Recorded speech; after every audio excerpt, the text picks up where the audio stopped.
Congratulations for joining the WIBEC Mentoring Programme. By now, you should have received your Clifton Strengths Code from my colleague, Helen Shipton. And I know that some of you have done it already. The sooner that you manage to do it, the sooner you can start learning the language of you, learning to understand how you can talk about yourself with confidence, but gaining insights into what makes other people tick. This is a really important part of the WIBEC Mentoring Programme, and we're hoping that by talking to you about it now, you'll really be able to connect with it and see how it can benefit you. My name's Jan Peters, and I'll be running the workshop with Helen in January. I look forward to meeting you then. What stops you being the best version of who you are?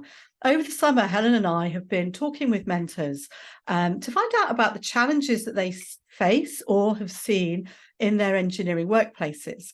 And we weren't surprised to see communication and conflict flagged as significant issues. So we've written a white paper to try and capture the essence of it.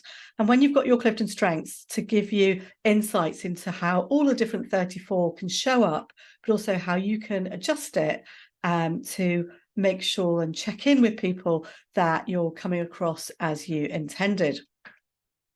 What stops us being the best version of ourselves?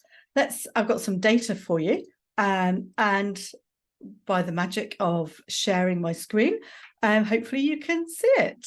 So what stops you being the best version of who you are?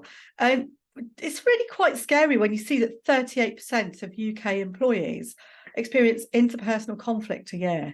A lot of that comes down to interpersonal or resource-based conflicts. And there are things that we can do about it, and we can understand why it affects us in certain ways. 10 million UK employees a year experience conflict at work. Doesn't really make for a really good environment to be, does it? 40% of managers' time is consumed in managing conflict. But the thing that really shocked me was when I looked at the ACAS website and I saw that £28.5 billion a year is the cost to business annually of conflict in the workplace. What is it we can do about that? But also, what is it and why is it important in engineering? One of the mentors that we interviewed said that being prepared for stressful times at work is particularly important for engineers who think logically most of the time. So when you're suddenly faced with conflict, it can really stress you out. And knowing how to have the conversation or knowing why somebody else has got a different perspective on it is something that Clifton Strengths can help you with. The main triggers of conflict. This is research that was published last year in Harvard Business Review, and 39% of that is about communication differences. About 16%, no, 14% is around opaque performance standards. So people not knowing what it is that they're being measured against. Unreasonable time constraints for getting a piece of work done. That's causing 16% of people to feel that they're not being valued and welcome. Having unclear expectations of the work, 22%. And there are other reasons as well. That's not all of it. A lot of them, if we look at communication differences and we ask ourselves, what is it that's causing the problem there? I love this quote from George Bernard Shaw, who says the problem with communication, which of course is the giving and receiving of information, is the illusion that it has taken place. That we are giving information, but somebody else isn't either listening or has been triggered to think about something completely different, or it's brought other thoughts or associations into their head. And so they go off thinking about how they can start translating something into getting something done. Many different reasons. We'll talk a little bit more in January about it. I do particularly, though, one of the things that Simon Hurry of Play Nicely talks about is that the perfect number of people in a team is one. Because as soon as you bring two people together, they have different perspectives on what it is that they're supposed to be doing. So there's going to be a lack of alignment around the goals or aims of the project that you're working on. And he came up with this really lovely quote. There is no we before an I. A we is two I's in agreement, me and you. And if you don't have two I's in agreement, then there is no we. If we don't understand ourselves, the things that drive us, the things that engage us and satisfy us, we can't also then understand how we come across to other people. Clifton Strengths gives us that language to talk about what it is that makes us unique. There are 34 Clifton Strengths, and there is no order that they cannot occur in any one person, even though some strengths, for example, activator, let's get going now, and deliberative, before I start, let me think about the risks. There are no two strengths that cannot occur in the top of anybody's profile. It really does give you that DNA, that essence of who you are. So your strengths give you a set of filters, and those are just innate within you. Your parents will be able to tell you from when you were younger, or your siblings or your best friends will be able to recognize characteristics and traits of you. Those filters dictate where you, how you think, feel, get things done, the environments that you seek out, but also how you behave. But as well as the strengths filters that we have, we're also shaped by the culture in which we grow up, whether that's about our family or in the society. And for some people, they've got an awful lot of cultural filters because they've grown up in different countries, they've got parents from different backgrounds.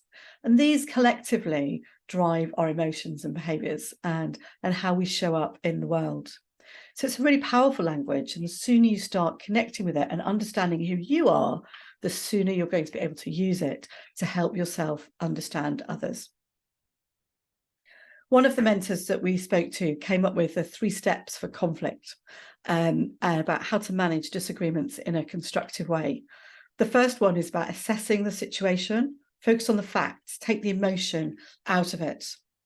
Manage your emotions and appreciate others' perspectives. So if you know you've got my Clifton Strengths are here on the right-hand side, I don't know if you can read them, but that tells me how I'm likely to get overexcited or annoyed with other people, and how if somebody had a very different colour set of strengths, they would be triggered by different things.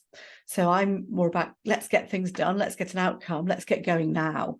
Some people are much more focused on let's having a very specific pathway of things that we need to do. Let's be very structured and organised in it. Let's make sure that we think about the context that we're working in, the history of what went before us. By taking the emotion out of it and appreciating others' perspective, asking really good questions is a powerful way to help us to manage a conflict and navigate a way through so we have a win-win situation. But this very last point that this mentor mentioned was about move on. Don't hang on to things. Work it out as best as you can at that time and then deal with it and then put it in a box and move on.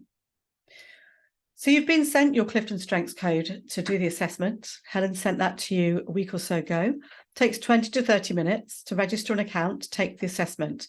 Please make sure you have a bit of quiet and space to do it in. Don't try and be anything or anybody specific. Just be who you are and go with your gut instinct. When you get your Clifton Strengths profile, it's a language of you that will last you a lifetime. And it's a lens through which you view the world, but can also start to understand the impact that you have on the world and ask questions about those that you work and live with.